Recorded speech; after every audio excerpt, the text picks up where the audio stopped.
Después de haber celebrado en esta tarde, unidos a toda la Iglesia, los misterios del Jueves Santo, la institución de la Eucaristía, del sacerdocio y del mandamiento del amor fraterno, nos recogemos en oración, secundando las palabras del Señor en aquella noche de Getsemaní. Velad, velad conmigo al menos una hora. Nuestro corazón vuela a tantos sagrarios, monumentos que están en las iglesias de nuestros pueblos y ciudades, donde la gente a lo largo de esta tarde se ha acercado a adorar al Señor. También hay muchos lugares donde se permanecerá en vela, con hora santa y adoración del Señor, prolongándose durante la mañana de mañana día Viernes Santo. Le pedimos la gracia al Señor de acompañarle interiormente en esta hora de Getsemaní.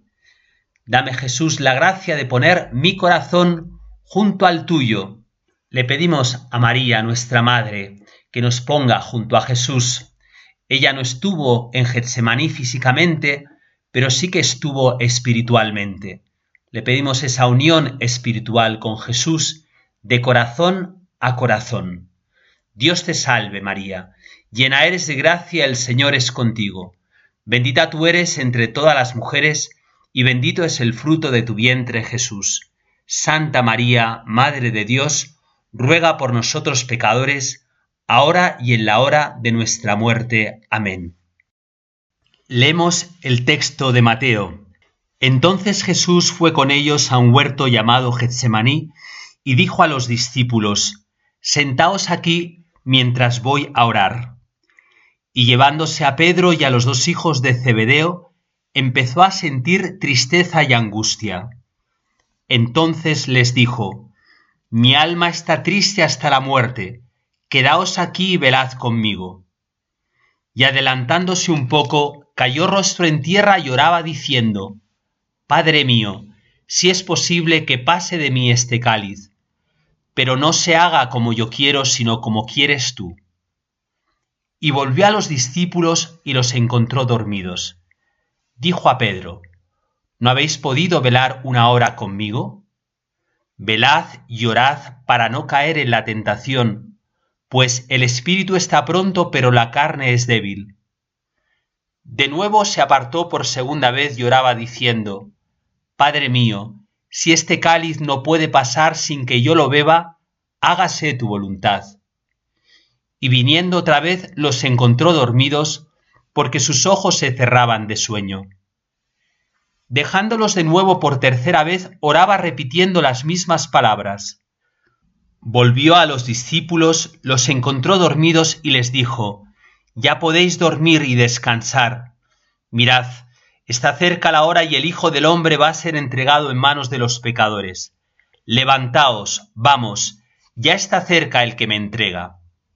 San Ignacio, para ayudarnos a hacer la composición del lugar, nos invita a acompañar al Señor en su camino hacia Getsemaní, ver cómo descendió con sus 11 discípulos desde el monte Sión, donde hizo la cena, para el valle de Josafat, dejando los 8 en una parte del valle y los otros 3 en una parte del huerto.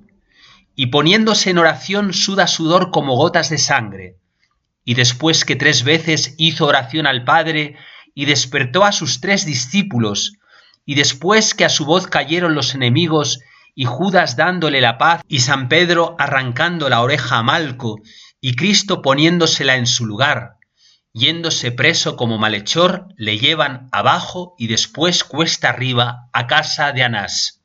Como vemos, San Ignacio le da mucha importancia a que nos ubiquemos con nuestra imaginación, pues así lo hacemos, pero sobre todo espiritualmente. Vamos a tratar de ir entrando en este misterio. Venimos ante el Señor para acompañarlo en su Getsemaní. Decía el filósofo Blas Pascal: Cristo estará en agonía hasta el fin del mundo. Durante este tiempo no hay que dormir. Yo pensaba en ti en mi agonía, nos dice el Señor. Esas gotas de sangre las derramé por ti. ¿Quieres costarme siempre sangre de mi humanidad sin que tú derrames una lágrima? Yo soy más amigo tuyo que tal o cual, porque he hecho por ti más que ellos, y ellos no sufrirán jamás lo que he sufrido por ti. nunca morirían por ti en el momento de tu infidelidad y de tus crueldades, como he hecho yo y estoy dispuesto a hacer en mis elegidos y en el santo sacramento. Nos repetimos con San Ignacio, por mí, todo esto, Jesús, que vamos a contemplar, que estamos celebrando en estos días, lo has hecho por mí, como San Pablo, que nos salga del corazón, me amó y se entregó por mí. Y contemplamos la pasión del corazón. Jesús en Getsemaní no sufre en su cuerpo, pero sí en su corazón. Jesús todavía no ha sufrido en su carne. Su dolor es del todo interior. Y sin embargo, no suda sangre más que aquí, cuando es su corazón, no aun su carne, el que es aplastado. Y la primera palabra que nos tiene que penetrar, salida de los labios de Jesús, es: venid aquí y velad conmigo. Jesús nos pide en esta noche estar con Él, orar con Él al Padre, entrar dentro del misterio que acontece dentro de su corazón. Podemos también pensar que Él también quiere entrar en tu particular Getsemaní. Quiere llenar de su Getsemaní el tuyo. Él quiere entrar dentro de tu corazón para hacerlo semejante al suyo en todo. También en el modo de sufrir las incomprensiones, las tristezas, tus propias miserias, tus miedos ante el futuro, tu dolor ante la pérdida de alguien a quien querías, la sequedad interior en la oración, las dificultades en tu entrega al Señor, tus fracasos.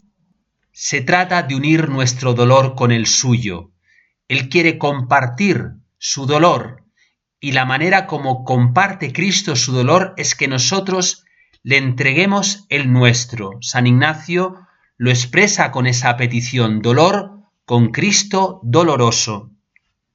El evangelista va a pasar a continuación a describir los rasgos psicológicos con los que Cristo sufre en Getsemaní, con los que Jesús ora, y nos dice que Cristo sintió tristeza. Mi alma está triste hasta la muerte.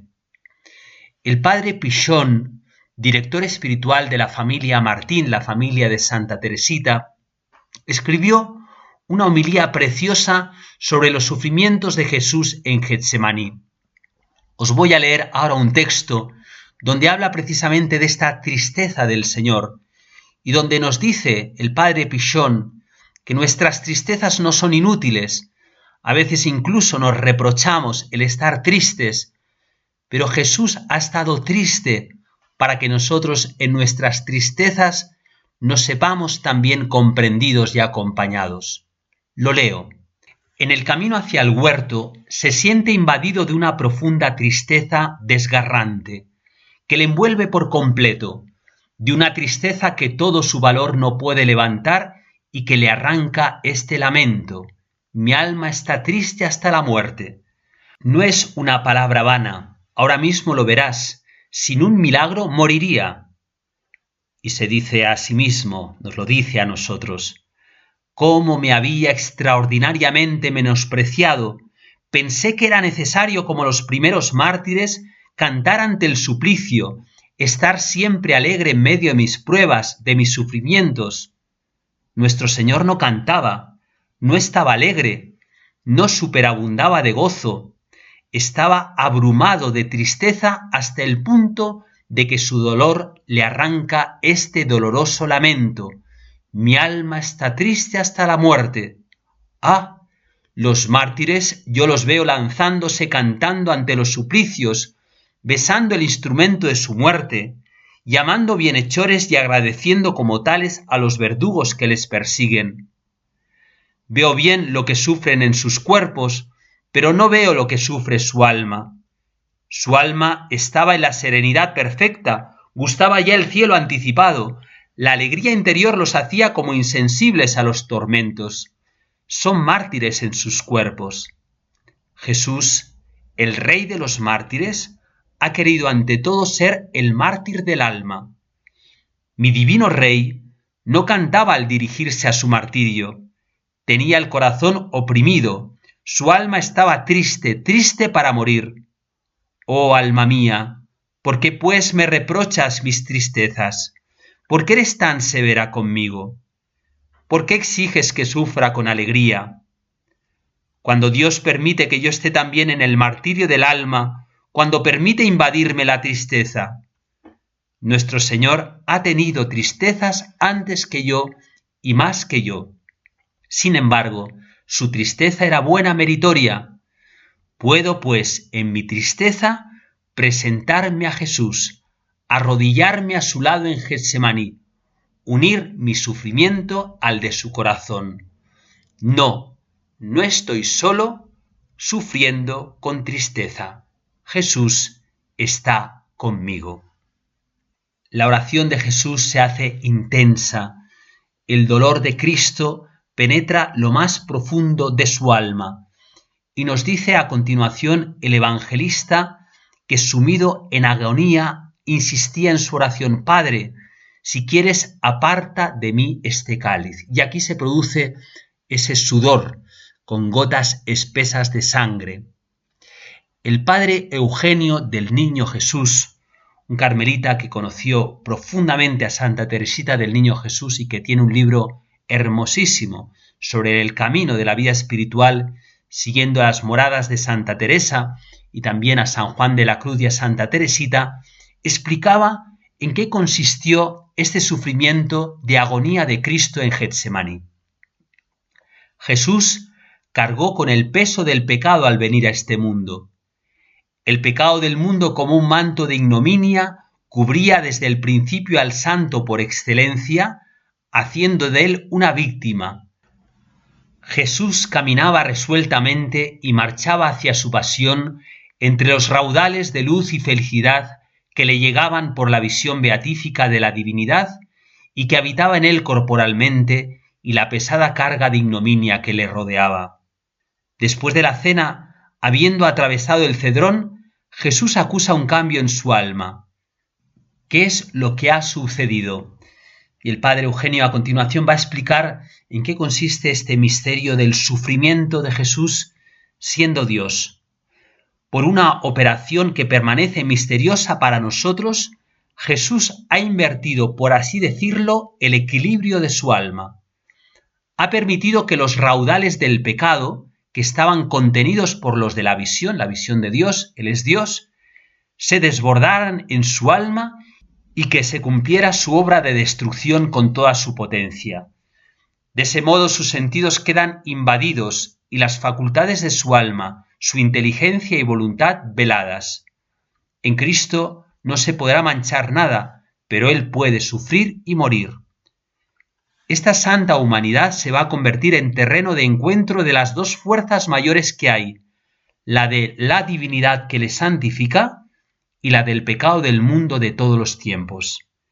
El infierno se lanza al asalto del cielo para propagar sus tinieblas, su odio, su muerte. Para medir el sufrimiento de Cristo, su hastío, sus tinieblas, el peso del odio que soporta, habría que medir la distancia que separa su santidad del pecado, cuyos raudales le envolvían. El sufrimiento radica en el contraste y vigor con que estas fuerzas se estrechan, mientras la santidad está pasiva y sólo el odio parece tener el derecho de luchar y destruir. Es la hora del poder de las tinieblas. Jesús, que sin desfallecer había llevado el peso de la divinidad, cae en tierra, gime, suda sangre bajo el peso del pecado. Su humanidad hubiera sucumbido si Dios no le hubiera enviado un ángel para reconfortarle y asegurarle la fuerza para franquear todas las etapas de su sacrificio. Con más elocuencia que todos los discursos y todas las visiones, el drama de Getsemaní desvela el poder destructor del pecado. Nos es difícil comprender este sufrimiento de Jesús, porque es el sufrimiento de Dios, y Dios, en cuanto Dios, no puede sufrir. Ha asumido nuestra condición humana para hacerse sufriente. ¿Y cómo se combina ese misterio en ese corazón de lo humano y lo divino, sin que en ningún momento deje de ser Dios? Esto lo explican los teólogos, pero muy particularmente nos lo dan a conocer los santos. Santa Teresita del Niño Jesús, que nos está acompañando durante estos ejercicios espirituales, pasó los 18 últimos meses de su vida en una tremenda agonía, no solamente la agonía física, que fueron prácticamente los últimos meses, sino una agonía espiritual, la noche del alma. Ella vivía en esa oscuridad de la que nos hablan santos como San Juan de la Cruz, esa purificación que llega hasta las profundidades del espíritu. Y por otro lado, en medio de ese sufrimiento moral, espiritual y físico, Teresita nos habla de cómo en su interior está ese gozo de la presencia de la gracia. Es así, nos cuesta explicarlo, porque humanamente cuando alguien está sufriendo tanto decimos, ¿es que acaso puede haber gozo? Pues ciertamente, ahí está Dios, y aquello que sucede en el corazón del Hijo de Dios, nosotros por participación en virtud de la gracia, cuando sufrimos podemos acariciarlo. No es lo mismo porque Él es Dios, pero podemos acariciarlo en cuanto hombres. Qué importante es esto en estos tiempos en los que parece que el sufrimiento no tiene ningún valor. El sufrimiento vivido con Cristo tiene un valor redentor, llena de luz el alma porque la purifica, pero sobre todo porque la une al sufrimiento de Jesús. Santa Teresita hablaba de esta paradoja de Jesús feliz y angustiado de la siguiente manera. Nuestro Señor en el huerto de los olivos gozaba de todas las alegrías de la Trinidad. Sin embargo, su agonía no era menos cruel. Es un misterio, pero le aseguro que de lo que pruebo yo misma comprendo algo. Nos preguntamos cuando llega el sufrimiento personal o el de otra persona, alguien a quien queremos mucho, ¿qué podemos hacer? Están los medios humanos que aporta la medicina, como la medicina paliativa, que ayuda a acompañar ese sufrimiento. Está evidentemente la compañía, el cariño a esas personas que sufren, estar cerca de aquellos que nos quieren. Pero lo más importante que hay que hacer en la hora del sufrimiento es estar cerca de Dios, vivir la gracia de Dios, recibir el sacramento en caso de gravedad, de la unción de los enfermos, porque ahí está actuando Cristo y se produce esa paradoja que nosotros muchas veces quizás no la percibimos, de sufrimientos sí terribles, porque el sufrimiento siempre es duro, pero se produce la realidad de la presencia de Dios que hace que el alma experimente también el gozo y la paz. Vamos a mirar mucho a Jesús en este momento para que se nos grabe en el corazón, para que, como dice el himno, cuando llegue el dolor, que yo sé que llegará, no se me olvide el amor, ni se me nuble la paz. La Madre Teresa de Calcuta, otra mística de nuestros tiempos. A Madre Teresa se le presenta muchas veces solo como una mujer que ejerció la caridad de una manera radical. Y es cierto, pero la fuente de esta caridad era su unión con Cristo y vivió una verdadera unión con la pasión de Jesús. Si Teresita del Niño Jesús vivió esa noche oscura, ese Getsemaní durante 18 meses, la Madre Teresa lo vivió 40 años.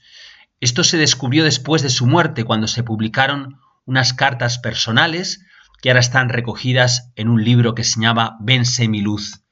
La Madre Teresa, en esos momentos de oscuridad, escribía lo siguiente: para mi meditación estoy usando la pasión de Jesús. Me temo que no hago meditación, sino solamente miro a Jesús sufrir y repito continuamente: permíteme compartir contigo este dolor. Ella entendió la oscuridad que estaba experimentando como una participación mística en los sufrimientos de Jesús.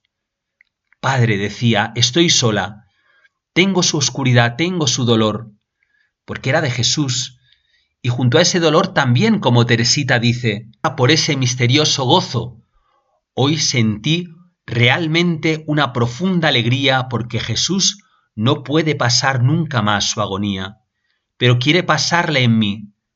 Más que nunca me abandono a Él, sí, más que nunca estaré a su disposición. La agonía de Getsemaní, los sufrimientos particularmente espirituales por los que tenemos que pasar tantas veces a lo largo de nuestra vida. No son ajenos a la obra de Dios en nosotros y a la obra que Dios quiere hacer a través de nosotros en los demás. La Madre Teresa pasó mucho tiempo que no entendía el valor de este sufrimiento, hasta que un director espiritual le explicó que era la parte espiritual de su apostolado. Ella había sentido esa llamada fuerte a llevar la luz de Jesús, sé mi luz, a esos lugares oscuros que eran los corazones, los hogares de los pobres, de los más pobres. Esos lugares oscuros no solamente por la pobreza material, sino por la soledad y por la ausencia de Dios. Para poder pasar a esos lugares de oscuridad, la Madre Teresa tuvo que pasar por su oscuridad, que era la oscuridad de Jesús, para que pudiera entrar espiritualmente en ese misterio. Esto le hace decir, he llegado a amar la oscuridad, pues ahora creo que es una parte, una muy pequeña parte, de la oscuridad y del dolor de Jesús sobre la tierra.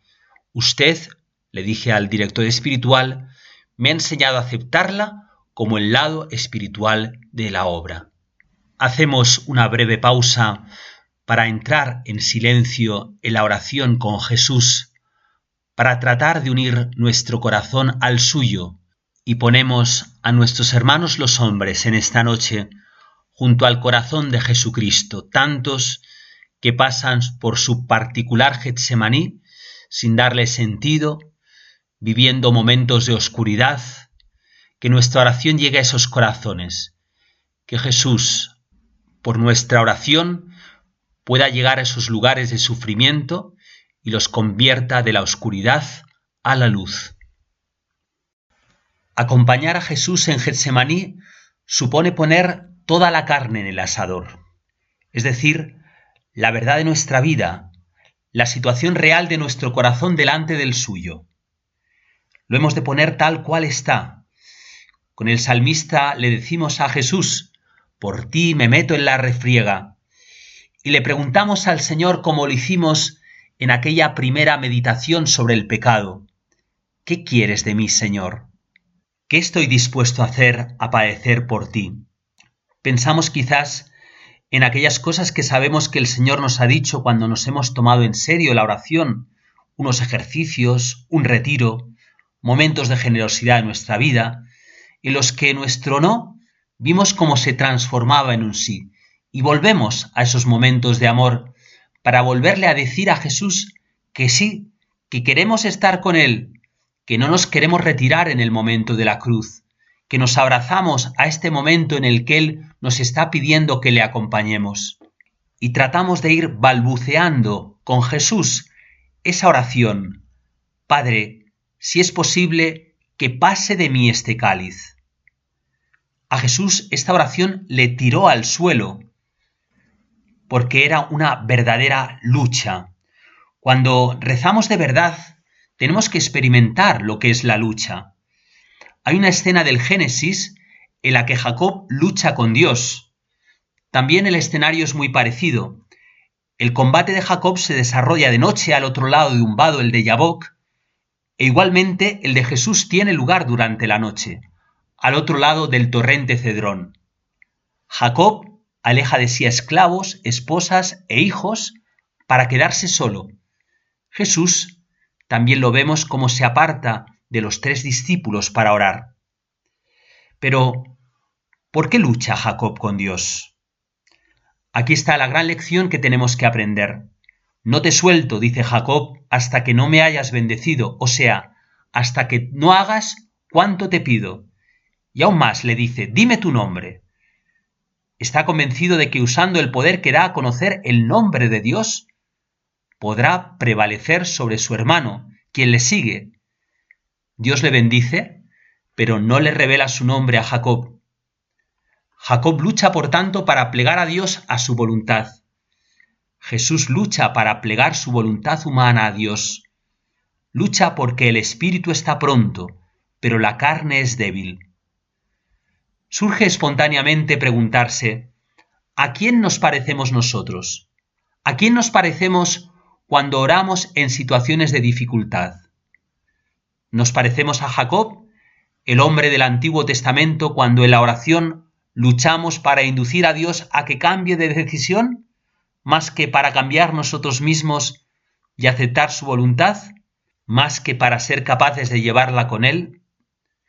¿Nos parecemos a Jesús si aun entre los gemidos y la carne que suda sangre, buscamos abandonarnos a la voluntad del Padre? Los resultados de las dos oraciones fueron muy diferentes.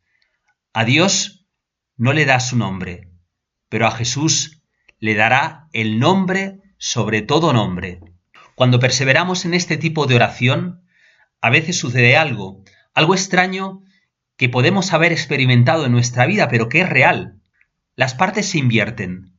Nosotros vamos a pedirle a Dios que nos quite un problema, una enfermedad o a otra persona, y acabamos entendiendo, escuchando la voz de Dios que nos dice que la aceptemos, que la acojamos.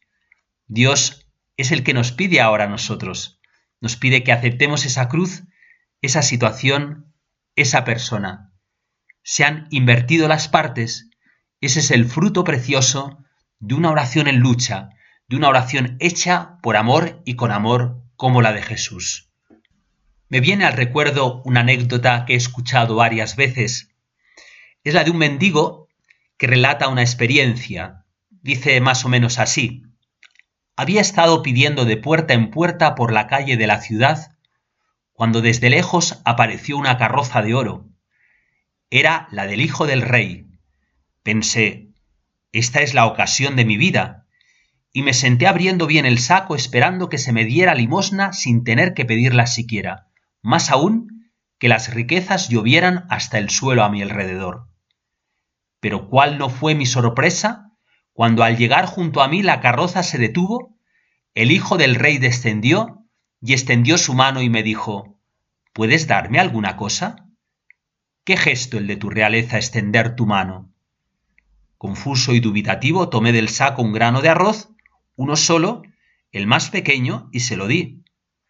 Pero qué tristeza cuando por la tarde, rebuscando en mi saco, hallé un grano de oro, solo uno, el más pequeño. Lloré amargamente por no haber tenido el valor de darlo todo. El valor de nuestra oración se encuentra cuando se lo entregamos todo al Señor, y Él convierte nuestro granito de trigo, ese trigo que tiene que caer en tierra y morir, lo convierte en un grano de oro, porque queda santificado, queda transformado por esa sangre que Jesús derramó en Getsemaní. Vamos a acompañar a Jesús así en Getsemaní, con esa oración en esta noche que puede ser de lucha, o mejor, vamos a dejar que Jesús entre dentro de ese Getsemaní de nuestro corazón, donde se produce la lucha entre nuestro querer y el querer de Dios. Dejemos que ore en nosotros con gemidos inenarrables. Hace unos años falleció un primo mío, sacerdote jesuita. Tenía más o menos mi edad, en torno a los 40. La causa de su muerte fue un cáncer que lo fulminó prácticamente en 2 años, un poquito más. Mi primo Marcos me decía que todos los días, desde que había hecho sus votos religiosos, se iba a dormir rezando una oración. Esa oración tan hermosa que Carlos de Foucauld escribió desde el desierto. Pienso que esta oración tuvo que ser un particular consuelo para los momentos difíciles de la enfermedad y del final de la vida de mi primo. Vamos nosotros a recitar esta oración de Carlos de Foucauld, tratando de acompasar la oración de Jesús, Abba, Padre, con nuestros labios, diciendo: Padre, Padre, me pongo en tus manos, haz de mí lo que quieras, sea lo que sea, te doy las gracias, con tal que tu voluntad se cumpla en mí y en todas tus criaturas. No deseo nada más, Padre, no deseo nada más. Yo te ofrezco mi alma y te la doy con todo el amor de que soy capaz, porque deseo darme, ponerme en tus manos, con infinita confianza, porque tú eres mi Padre. La oración de Jesús es larga, se prolonga probablemente más de 1 hora. Imaginaros en esa situación qué cansancio. pero el Señor persevera y el Padre escucha. Dios, observaba San Agustín, escucha aun cuando no escucha. Esto es, cuando no obtenemos lo que estamos pidiendo. Su retraso en atender es ya una escucha, para podernos dar más de lo que pedimos. Si a pesar de todo seguimos orando, es señal de que nos está dando su gracia. Si Jesús al final de la escena pronuncia su resuelto «Levantaos, vamos», es porque el Padre le ha dado más que 12 legiones de ángeles para defenderle. Le ha inspirado, dice Santo Tomás, la voluntad de sufrir por nosotros, infundiéndole el amor. Ciertamente el Señor nos escucha, y nos escucha siempre, aunque muchas veces no tengamos esa experiencia sensible, o incluso pensemos que está sordo. Escribía ese gran santo de la Eucaristía, San Manuel González, el obispo de los sagrarios abandonados. Pregunto de nuevo al Evangelio, el gran descubridor de los secretos del sagrario, y me responde que esa es otra de las constantes ocupaciones del corazón de Jesús en el sagrario. Escuchar siempre. Yo invito a los hombres, a quienes aún les queda un poquito de corazón, para sentir y agradecer a que se fijen en lo que significa la ocupación de ese corazón que me ha descubierto el Evangelio. Primeramente, fijaos en que no digo oír, sino escuchar, que es oír con interés, con atención, con gusto. Mirad 3 cosas que no las hace nadie en el mundo: escuchar siempre, escuchar a todos y escuchar todo. Ni el curioso fisgón, por más interés que tenga en enterarse de todo, ni el amante más firme, por más deleite que tenga en oír hablar a quien le ama, puede llegar a poseer toda la fuerza de cabeza, de corazón y hasta de sensibilidad que se necesita para escuchar siempre a todos y todo. Y sin embargo, nuestra sensibilidad, nuestro corazón y nuestra cabeza reclaman, piden con exigencia siempre un oído benévolo. Pero qué pena, la experiencia me ha llevado a hacer un balance entre dolores y alegrías, cariños y odios, anhelos y temores que contar y oídos que se pongan a escuchar, y he deducido que hay un gran exceso de aquellos sobre estos. Qué bien se entiende ahora la exclamación de los libros santos repetida bajo 1000 formas: «Escúchame, ¿a quién iré, Señor, que me escuche?». Y qué bien se entiende la ocupación del corazón de Jesús que me descubre el Evangelio: escuchar siempre. Sí, sí, sabedlo bien, almas que tenéis que contar y no encontréis quien os escucha. Sabed que en el sagrario hay quien os escucha siempre, a todos y todo, siempre. ¿No os acordáis? Lo mismo buscaban al Maestro a la caída de la tarde para que bendijera y curara a los enfermos, que a medianoche cuando dormía para que aplacara los vientos y los mares. Lo mismo le pedían en las glorias de la transfiguración que en las ignominias de la calle de la amargura y del Calvario. Siempre, siempre escuchaba el corazón de Jesús. Jesús nos escucha siempre. Él en su corazón escucha la voz del Padre, porque el Padre escucha al Hijo y el Hijo escucha al Padre. Por eso cuando entramos en nuestra oración, en la oración de Jesús, la gracia nos conforta. No podríamos resistir, ciertamente, pero el Señor sale en nuestra ayuda. En la oración aparece toda la verdad de nuestra vida, lo que Dios quiere darnos y lo que nosotros nos negamos a darle. Pide, pero ese pedir en Dios es dar. Dice el Concilio de Trento: Dios, dándote la gracia, te manda hacer lo que puedes y pedir lo que no puedes. Ahí está la escucha de Dios de nuestra oración. Dios nos da su gracia. Dios nos acompaña siempre. El trabajo que tenemos que hacer es ponernos en sus manos, con infinita confianza, porque Él es nuestro Padre. Decía el Papa Benedicto XVI: solo el hombre que se pone totalmente en manos de Dios encuentra la verdadera libertad, la amplitud grande y creativa de la libertad del bien. El hombre que se dirige hacia Dios no se hace más pequeño, sino más grande, porque gracias a Dios y junto con Él se hace grande, se hace divino, llega a ser verdaderamente Él mismo. El hombre que se pone en manos de Dios no se aleja de los demás, retirándose a su salvación privada. Al contrario, solo entonces su corazón se despierta verdaderamente y él se transforma en una persona sensible y por tanto benévola y abierta. Y en la última parte de nuestra oración, de nuestra contemplación en esta noche de Jueves Santo, nos detenemos en estos versículos del Evangelio. Entonces se le apareció un ángel venido del cielo que le confortaba, y levantándose de la oración, acercándose a los discípulos, los encontró adormecidos por efecto de la tristeza y les dijo: ¿Por qué dormís? Levantaos a rezar para que no entréis en tentación. Jesús había tomado consigo a 3 apóstoles, a Pedro, a Santiago y a Juan, a los mismos que había llevado al Tabor, y ahora busca su consuelo. Nos impresiona ver a Jesucristo, que no quiere estar solo en su sufrimiento, que quiere junto a sí corazones compasivos, que mendiga el consuelo. También en esta noche Jesús se hace mendigo de nuestro amor.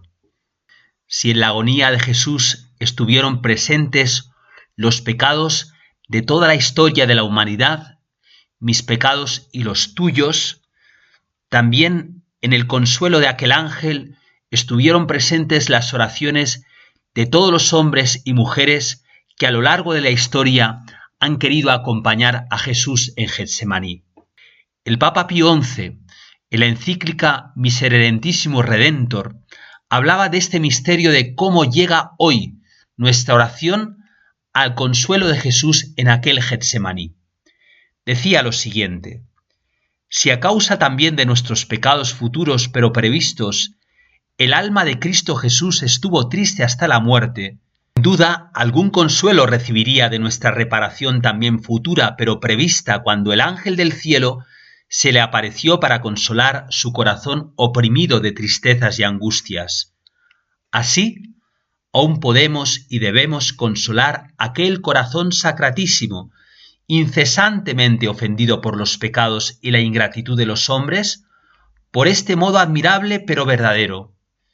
Pues alguna vez, como se lee en la Sagrada Liturgia, el mismo Cristo se queja a sus amigos del desamparo, diciendo por los labios del salmista: improperio y miseria esperó mi corazón, y busqué quien compartiera mi tristeza y no lo hubo. Busqué quien me consolara y no lo hallé. Seamos ángel consolador de Jesús, con nuestra oración, con nuestro afecto al Señor, con nuestro deseo y promesa de vivir una vida más conforme a su voluntad.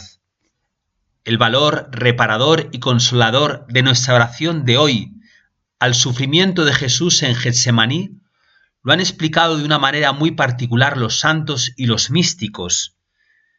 Las revelaciones privadas que en la historia de la Iglesia se han ido sucediendo han ofrecido una luz muy particular en este sentido, y entre ellas tenemos que destacar las del corazón de Jesús a Santa Margarita María de Alacoque, a esta religiosa visitandina, allí en Paray-le-Monial, Francia, siglo XVII, le pide a Jesús que le consolemos, que reparemos los pecados, que ofrezcamos la hora santa, la reparación también de la comunión de los primeros viernes.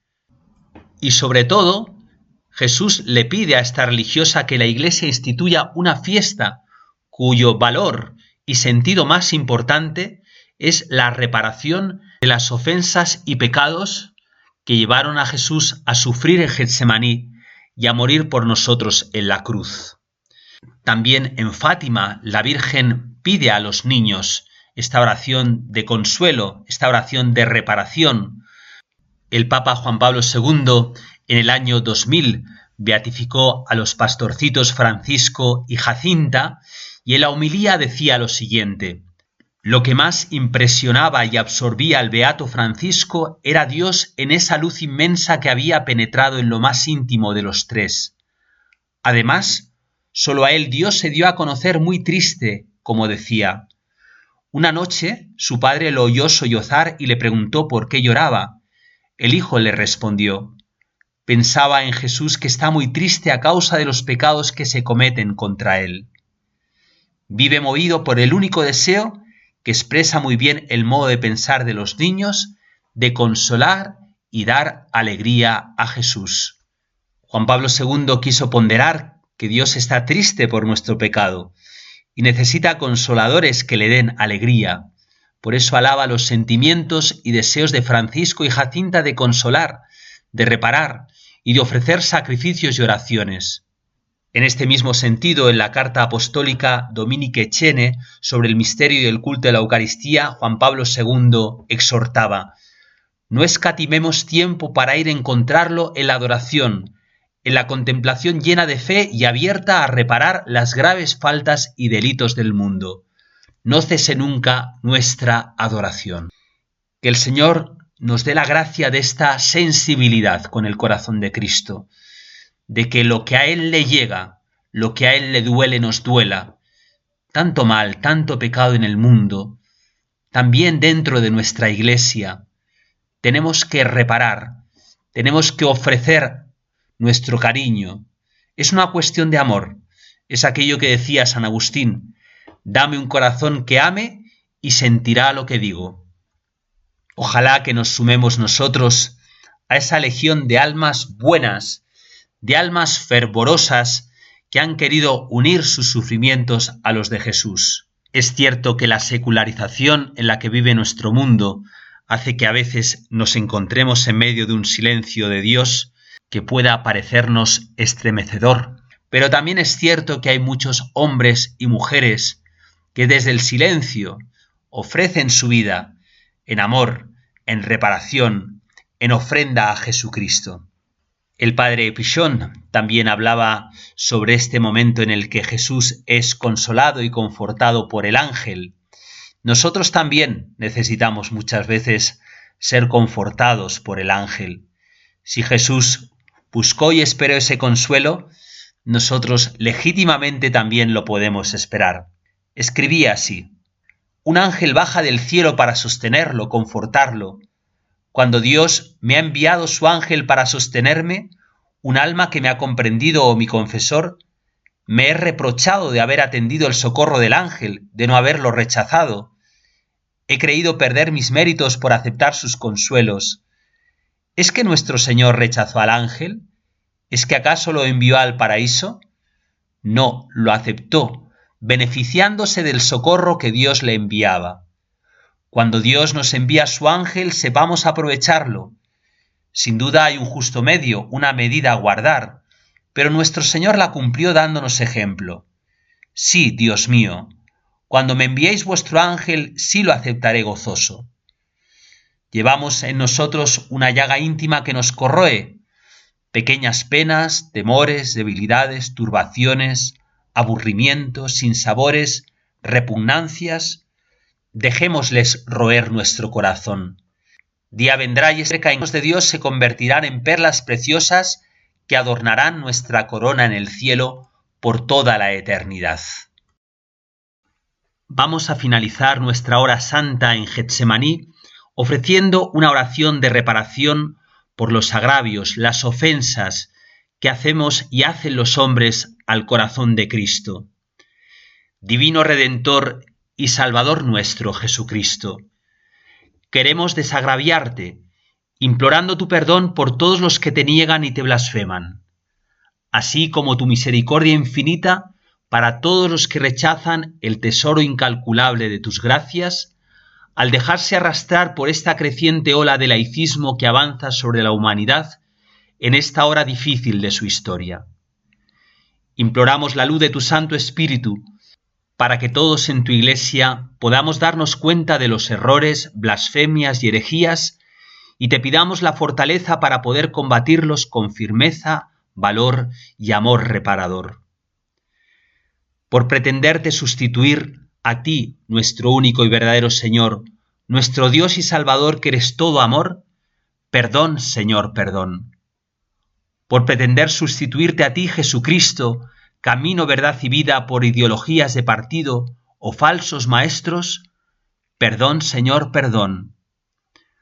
Por pretender sustituir tu redención por una supuesta autorredención a través de tantas formas paganas, perdón, Señor, perdón. Por pretender sustituir la fe en ti y pensar que la solución está solo en el hombre, alejándote de nuestras vidas, perdón, Señor, perdón. Por pretender renovar la tentación original haciendo creer a los seres humanos que podemos ser como dioses y que podemos lograr cualquier cosa con tal de que nos la propongamos sin tenerte en cuenta a ti, perdón, Señor, perdón. Por pretender sustituir la oración y meditación cristianas por las formas paganas de superstición, invocación, espiritismos, olvidando que tú eres nuestro único Dios, perdón, Señor, perdón. Por la profanación de los templos, el santísimo sacramento del altar, tus sagradas imágenes y las de tu madre y tus santos, perdón, Señor, perdón. Por los atentados contra el don de la vida, el aborto, la eutanasia, la violencia en el seno de la familia, la explotación de los niños, perdón, Señor, perdón. Por pretender desvirtuar la verdad contenida en las sagradas escrituras, perdón, Señor, perdón. Por pretender destruir tu iglesia al difundir los errores y herejías, perdón, Señor, perdón. Acepta, Señor, las súplicas que te dirigimos, con las que hemos querido reparar todos los intentos de profanar tu nombre y tu divinidad, tu verdad y tu doctrina. Te pedimos que nos concedas de la gracia de saber permanecer y el coraje para dar testimonio de ti. Te afirmamos como nuestro Dios único y verdadero, Creador y Padre, Redentor y Salvador, Señor y Dador de vida, Dios uno y trino, Dios Padre, Dios Hijo, Dios Espíritu Santo, Santísima y Divina Trinidad. Amén.